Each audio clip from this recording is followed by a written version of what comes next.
reduction in violent crime. Since Mayor Turner's administration, for 7 years, 34 cadet classes, 34. 2,020 new officers in our city. That's a big thing. A reduction. Murder, 9%. Rape, 18%. Robbery, 9%. Aggravated assault, 8%. Kidnapping, a 63% increase. But it's because a lot of those numbers are due to domestic custody incidents, and it's not so much if somebody comes and forcibly kidnaps a kid. At sexual assaults, we are actually 300 below where we were in 2019.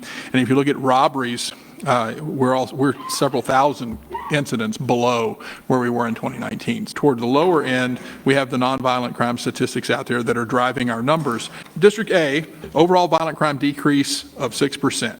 But again, you see the kidnapping number. I told you that's kind of going to jump off the page.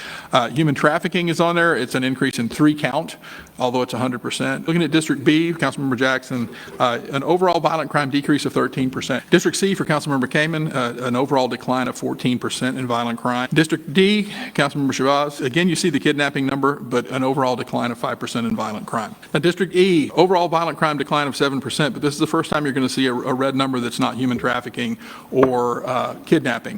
We have an increase in murder that shows 31%. Safest district in the city. There you go. See, overall decline of 14%. Only the kidnapping number on there. District G, again, I talked about another point where you have a red number that is not the kidnapping or the human trafficking.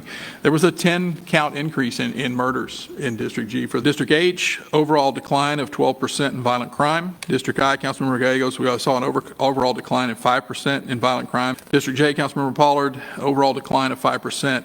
Again, you see that slight tick in the murder. It was one additional case for the year. In District K, there was an increase of 3%. Percentage being 8% in that. However, there's a distinction here. This is the one district where we did not see a red number on kidnapping. Instead, we saw a decline in kidnapping.